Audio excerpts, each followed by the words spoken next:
Hi students, class 11th के account का 4 chapter का वीडियो लेके आए हैं ऑब्जेक्टिव।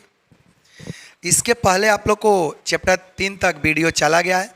ये आपका चैप्टर नंबर 4 है। चैप्टर का नाम आपको सामने दिख भी रहा होगा, अकाउंटिंग स्टैंडर्ड एंड IFRS। इसका फुल फॉर्म जस्ट अभी हम बताएंगे आपको 2 मिनट में। इसके पहले 3 चैप्टर तक वीडियो चला गया है। ये आप लोग का चैप्टर 4 है क्लास 11th का। अब बहुत इंपॉर्टेंट वीडियो है। जिस स्टूडेंट को CA करना होगा, CS करना होगा, कंपनी सेक्रेटरी या CMA करना हो, उनके लिए ज़बरदस्त इंपॉर्टेंट है। या जिनको आगे चल कर मैनेजमेंट में भी जाना है तो उनके लिए तो परफेक्ट है। सारे स्टूडेंट वीडियो देखने के बाद कॉपी में नोट कर लेना है। दूसरा कोई अल्टरनेटिव आपका नहीं है, ठीक ना। चलिए आते हैं सीधे टॉपिक पर। देखिए क्लास 11th का चैप्टर कितने से 4 है, ठीक ना। चलते हैं आते हैं सीधे टॉपिक पर। वीडियो देखने के बाद कॉपी में नोट कर लीजिए। कॉपी में नोट करने के बाद इसको रटना शुरू करो। क्लास 12th में भी आपको बहुत हेल्प करेगा, क्योंकि देखिए 11 आईकॉम 2 साल के क्यों होता है। जो आईकॉम आपको 2 साल के क्यों है, एक 11th कहलाता है और दूसरा क्या है 12th। 2 साल के क्यों है, 11th में बेस को मजबूत किया जाता है। 11th में क्या किया जाता है, बेस को मजबूत करने में। और 11th में आप 99% भी ला के कुछ नहीं कर सकते हो, लेकिन 12th में यदि आप परसेंटेज लाते हो, ये आपको भाग बदल देगा। समझ में आ गया ना। तो देखिए 11th में बेस को मजबूत हम लोग करते हैं और 12th में परसेंटेज उठाते हैं।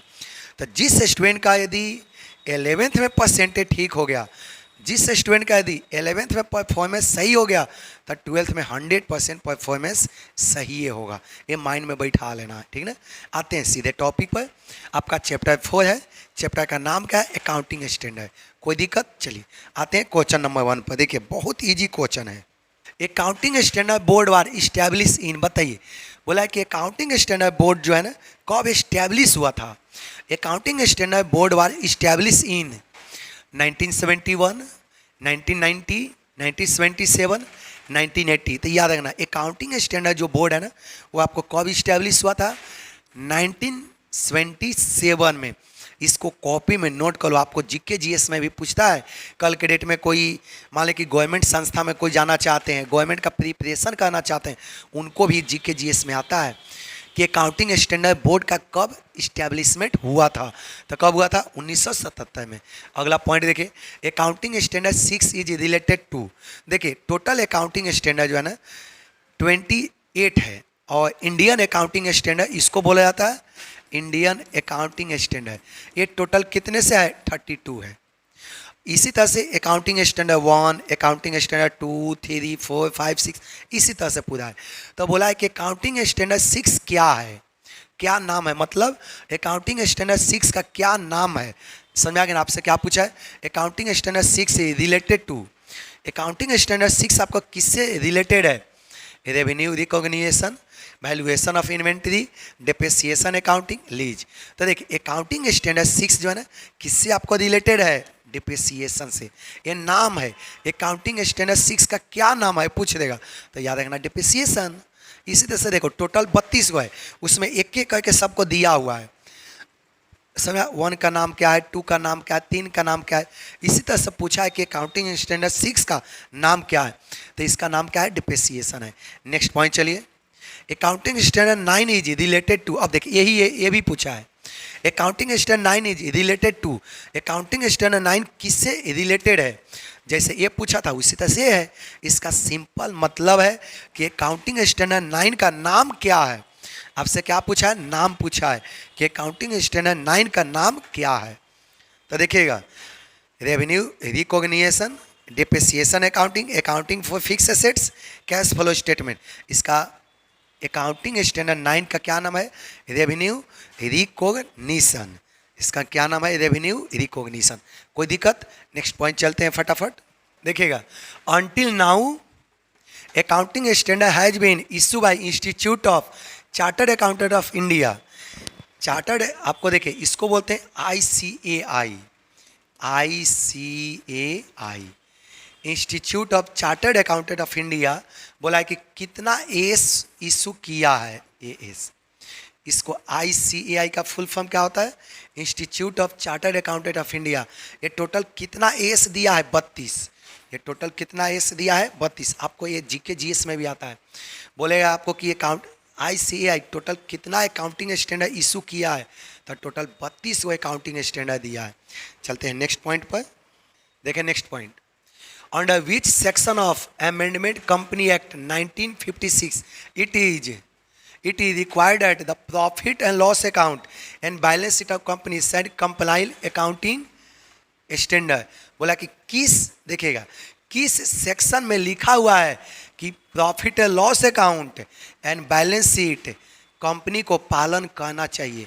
मतलब समझ में आ गया? देखिए, under which section of amendment company act 1956 it is required at profit and loss account and balance sheet on company shall comply accounting standard. बोला कि कंपनी एक्ट 1956 में किस सेक्शन में लिखा है कि कंपनी को प्रॉफिट एंड लॉस अकाउंट और बैलेंस शीट बनाते समय अकाउंटिंग स्टैंडर्ड को पालन करना चाहिए। कंपनी को प्रॉफिट एंड लॉस अकाउंट और बैलेंस शीट बनाते समय अकाउंटिंग स्टैंडर्ड को पालन करना चाहिए। यह किस सेक्शन में लिखा हुआ है? तो आप लोग रट जाना, सेक्शन कितना है? 211। सबको समझ में आ गया ना कितना है? 211 सेक्शन में लिखा हुआ है। नेक्स्ट पॉइंट चलते हैं, accounting standard 2 is related to, बताइए अकाउंटिंग स्टैंडर्ड 2 किससे रिलेटेड है? Accounting standard 2 is related to, देखिए valuation of inventory, depreciation, cash flow statement, cost of debt. इसका सही आंसर ए है। नेक्स्ट पॉइंट चलते हैं, अगला पॉइंट देखिए, when was international accounting standard committee establish. बताइए, आपको बोला है कि इंटरनेशनल अकाउंटिंग स्टैंडर्ड कमिटी कब इस्टेब्लिश हुआ था? 1973, आपका 29 जून 1974। आगे देखिए 19 आपका 19 जुलाई 1980, 20 अक्टूबर 1973।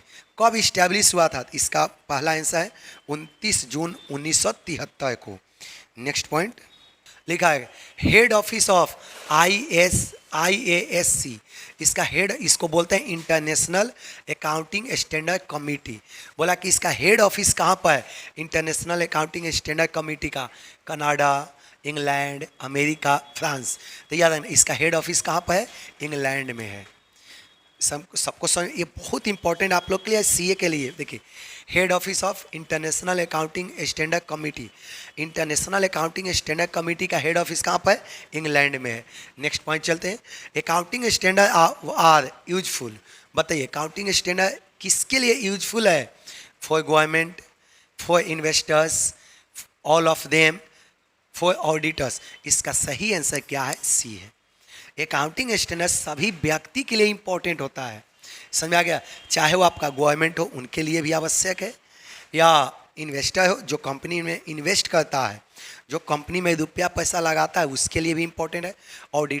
ऑडिटर किसको बोलते हैं? CA को। ऑडिटर किसको बोलते हैं? CA को, जो कंपनी के जांच पड़ताल करता है। ऑडिटर किसको बोलते हैं? CA को, जो कंपनी को जांच पड़ताल करता है, कंपनी का चेक करता है, कंपनी का बुक्स ऑफ अकाउंट को देखता है, कंपनी में देखता है कितना प्रॉफिट हुआ, कितना लॉस हुआ, ये सब कौन देखता है? ऑडिटर। ऑडिटर किसको बोलते हैं? CA को। तो देखिए ये समझ में आया, अकाउंटिंग स्टैंडर्ड आर यूजफुल, किसके लिए यूजफुल है? तो ऑल ऑफ दीज। समझा? इस सभी के लिए इंपॉर्टेंट है। अगला पॉइंट देखिएगा, accounting standard ensure financial statement to be. Financial accounting standard क्या इंश्योर करता है? Reliability, credibility, consistency, all of these. इसका सही आंसर क्या है? D है, all of these. Next point चलिए 11 नंबर पर देखिए, accounting standard is compulsory for. बताइए अकाउंटिंग स्टैंडर्ड किसके लिए कंपलसरी है? कंपनी के लिए, पार्टनरशिप के लिए, आपका कोऑपरेटिव कमिटी, सोल ट्रेडर्स। बताइए अकाउंटिंग स्टैंडर्ड किसके लिए कंपलसरी होता है? कंपनी के लिए। अकाउंटिंग स्टैंडर्ड किसके लिए कंपलसरी होता है? कंपनी के लिए। कोई दिक्कत होता बोलिए, दिक्कत हो तो कमेंट में आप लोग मेंशन करना, या किसी भी क्वेश्चन पर कोई डाउट हो तो आप लोग कमेंट में जरूर मेंशन करना, ठीक ना। चलिए नेक्स्ट पॉइंट चलिए 11 देखिए। नेक्स्ट पॉइंट क्या है? Full form of IFSR। देखिएगा, फुल फॉर्म ऑफ IFRS, इसका फुल फॉर्म क्या होता है? देखिए, इंटरनेशनल फिनेंशियल रेशियो स्टैंडर्ड नहीं, इंटरनेशनल फिनेंशियल रिपोर्टिंग स्टैंडर्ड, इसका फुल फॉर्म क्या होता है आपको? International financial reporting standard. कोई दिक्कत? चलिए नेक्स्ट पॉइंट पर चलते हैं। अगला point, insurance contract related to, बताइए इंश्योरेंस कॉन्ट्रैक्ट आपका है ना, किससे रिलेटेड होता है इंश्योरेंस कॉन्ट्रैक्ट? ये बहुत आसान टॉपिक है। देखिएगा, insurance contract related to AS 104, AS 105, AS 106, AS 107, तो ये आपका किससे रिलेटेड होता है? AS 104। कोई दिक्कत? चलिए नेक्स्ट पॉइंट चलिएगा, देखिएगा, international accounting standard board establish in the year of, बताइए इंटरनेशनल अकाउंटिंग स्टैंडर्ड बोर्ड कब इस्टेब्लिश हुआ था? International accounting standard board establish in the year of, कब इस्टेब्लिश हुआ था? 2002, 2001, 2003, 2004, ये इस्टेब्लिश आपका कब हुआ था? तो रट जाना आप लोग, इंटरनेशनल अकाउंटिंग बोर्ड कब इस्टेब्लिश हुआ था? 2001 में। कोई दिक्कत? नेक्स्ट पॉइंट चलिए, क्वेश्चन नंबर 15, अगला पॉइंट देखिएगा। देखिए, following are the objective of accounting standard, बताइए अकाउंटिंग स्टैंडर्ड का कौन सा ऑब्जेक्टिव है? देखिए, to help auditor in audit of account, auditor हम अभी अभी बताए ना, ऑडिटर किसको बोलते हैं? CA को। तो देखिए क्या लिखा है, to help auditor in audit of account. Audit मतलब क्या होता है? चेक करना। ऑडिट मतलब क्या होता है? कंपनी के बुक्स ऑफ अकाउंट को जांच पड़ताल करना, किसके द्वारा? ऑडिटर के द्वारा, इसको बोलते हैं। देखिए दूसरा, to resolve the financial conflict easily, to make financial statement more meaningful and comparable, देखिए एंड कंपेरेबल। अगला पॉइंट, ऑल ऑफ एबव, इसका सही आंसर क्या है? D है। नेक्स्ट पॉइंट चलते हैं, क्वेश्चन नंबर कितने से आपका है? 16, ध्यान से देखिएगा। प्रिपरेशन ऑफ फाइनेंशियल स्टेटमेंट, बताइए बोला कि किस अकाउंटिंग स्टैंडर्ड के द्वारा फाइनेंशियल स्टेटमेंट बनाते हैं? AS1 मतलब अकाउंटिंग स्टैंडर्ड 1, AS11 मतलब अकाउंटिंग स्टैंडर्ड 11, AS21 मतलब अकाउंटिंग स्टैंडर्ड 21, AS31 मतलब अकाउंटिंग, पूरा फुल फॉर्म, AS का फुल फॉर्म क्या होता है? Accounting standard. तो देखिए आपको यही बोला है, presentation of financial statement, financial statement किस अकाउंटिंग स्टैंडर्ड के द्वारा बनाया जाता है? समझ में आ गया आपको? फाइनेंशियल स्टेटमेंट किस अकाउंटिंग स्टैंडर्ड के द्वारा बनाया जाता है? तो आप लोग इसको याद कर लेना, AS31 के द्वारा बनाया जाता है। नेक्स्ट पॉइंट देखिएगा, accounting for plant property equipment, बताइए accounting for plant property equipment, इसका कौन सा अकाउंटिंग आपका होता है? देखिए AS6, AS10, AS3, AS2। तो देखिए accounting for plant property equipment fix asset के लिए कितना आपका होता है? समझ में आ गया आप लोग को? इसको रट जाइएगा एक एक करके, ये समझ में आ गया ना? Accounting for plant property equipment किसके लिए होता है? तो प्लांट प्रॉपर्टी इक्विपमेंट AS10 में होता है। यही फिक्स एसेट भी, इसी में हम लोग किसको बोलते हैं? Fix asset. यदि आपको कभी कभी फिक्स एसेट भी पूछ दे तो फिक्स एसेट भी किस में होता है? AS10 में होता है। नेक्स्ट पॉइंट देखिए, कैश फ्लो स्टेटमेंट, बताइए कैश फ्लो स्टेटमेंट किस में होता है? AS3। ये नाम दिया है कि कैश फ्लो स्टेटमेंट AS कितने में होता है? आप लोग को देखिए कॉपी में टोटल हम 32 को लिख बताए होंगे कितना होता है, एक बार वापस हम रिवीजन करवा देंगे सारे स्टूडेंट लोग को। देखो कैश फ्लो स्टेटमेंट AS कितना में होता है? 6, AS10, 3, देखिएगा AS2। तो कैश फ्लो स्टेटमेंट किस में होता है? AS3 में। आप लोग रट जाना इसको, ठीक ना? चलिए अगला पॉइंट, चलिए 19 देखिए। नेक्स्ट पॉइंट, अकाउंटिंग स्टैंडर्ड है, बताइए अकाउंटिंग स्टैंडर्ड क्या है? Basis for selection of accounting policy, set of broad accounting policy to be follow by entity. समझ में? अगला point, basis for establishing and managing an entity, none of this. इसका सही answer क्या है? B है। देखिए क्या है, सेट का मतलब होता है सारे पॉलिसी का ग्रुप। देखिए set of broad accounting policy, ये सही है। अकाउंटिंग स्टैंडर्ड क्या है? जब सारे पॉलिसी को इकट्ठा कर दिए, जब सारे पॉलिसी को जोड़ कर हमने एक पॉलिसी बनाया, अब उस पॉलिसी को सारे एंटिटी के द्वारा, सारे अकाउंटेंट के द्वारा पालन किया जाता है, यही बोला है। देखिए यही बोला है, accounting standard are set of, set मतलब ग्रुप, यहाँ पर सेट का मतलब क्या है आपका? ग्रुप। समझ आता है? देखिए, set of board accounting policy to be follow by entity. Entity मतलब क्या होता है? बिजनेस। इंटिटी मतलब आपको क्या होता है? इंटिटी मतलब बिजनेस या इंटरप्राइज। अगला पॉइंट चलिए, लास्ट पॉइंट आपका डी नंबर है, देख लीजिएगा। अकाउंटिंग स्टैंडर्ड ब्रिंग यूनिफॉर्मिटी इन, बताइए अकाउंटिंग स्टैंडर्ड आपको यूनिफॉर्मिलिटी मतलब होता है एक एकरूपता। इसका मतलब सिंपल क्या होता है? एक,